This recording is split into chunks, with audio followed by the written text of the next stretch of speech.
साखरपुड्याची चर्चा जशी महिनाभर चालली तशी ही चर्चा एक वर्षभर आरामशीर चालेल। बऱ्याच लोकांची अशी शंका आहे की इंदुरीकर महाराजांनी मुलीचं लग्न का एवढं मोठं का केलं।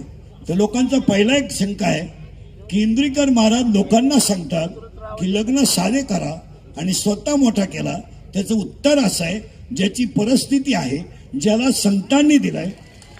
संतांनी दिलाय आणि ज्याच्यावर ज्ञानोबारायाची कृपा आहे त्याने जरूर करावं। दुसरी बस खाली त्यात 2-3 कमेंट पडल्या जेवणाच्या। त्यांनी मठ्ठ्यावर मी बोलतो, मग त्यांनी मठ्ठा केला का? तर पहिला प्रश्न, तो मठ्ठा मी माझ्या सगळ्या कार्यक्रमातून वजा केला, म्हणजे त्याच्याबद्दल बोलायचं तुम्हाला राहत नाही। दुसरी गोष्ट, बऱ्याच लोकांनी गुलाबजामुनची चर्चा केली, तो लांब असावा। मी गुलाबजामुन केलाच नाही, हा दुसरा मुद्दा घ्या। की तिसरी गोष्ट अशी होती, महाराष्ट्रीयन जेवण असावं। लोकांनी तसं काय केलं तर रात्री, सकाळी आणि आत्ता आपण जे जेवण केलंय, आम्ही शुद्ध सात्विक वारकरी माणसं आहोत। आम्ही महाराष्ट्रातली आहोत, छत्रपतींच्या रक्ताचे आहोत। आम्ही दुसरा पदार्थ खाऊ शकत नाही, हे पहिली गोष्ट आहे। मग बऱ्याच लोकांची उद्या एक शंका राहील की ह्या माणसाने एवढा कार्यक्रम मुलीचा का केला।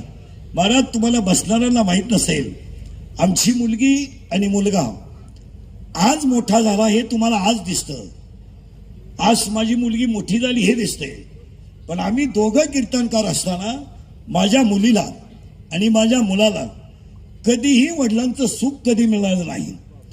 3 महिन्याची माझी मुलगी असताना दुसऱ्याच्या घरामध्ये ठेवून आम्ही कीर्तन केली। माझ्या मुलांनी 10वी पर्यंत आतापर्यंत त्यांची वडिलांचा संपर्क कधी आला नाही। तुम्हाला पाहायचंच असेल तर शास्त्री बसलेले आहेत। माझा स्वतःचा मुलगा नामदेव शास्त्रींकडे शिकायला आहे, शिकायला त्यांच्याकडे आहे। त्यांनी सांगावं, मी 3 वर्षामध्ये माझ्या स्वतःच्या मुलाला सुद्धा भेटायला गेलो नाही।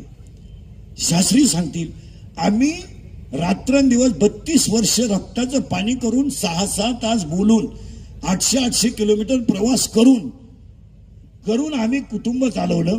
कुटुंबात नाही चालवलं तर समाजाच्या देणेदारीतून आम्ही कोणत्या क्षेत्रात कमी पडलो नाही।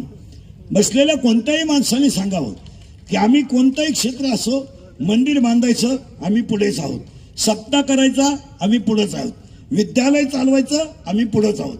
अनेक लोकांनी विद्यालय चालवले असतील, पण आतापर्यंत 1 रुपया न घेता 13 शिक्षकांना नोकरी देणारा एखादी संस्था मला महाराष्ट्रात दाखवा, ती माझ्याकडे आहे।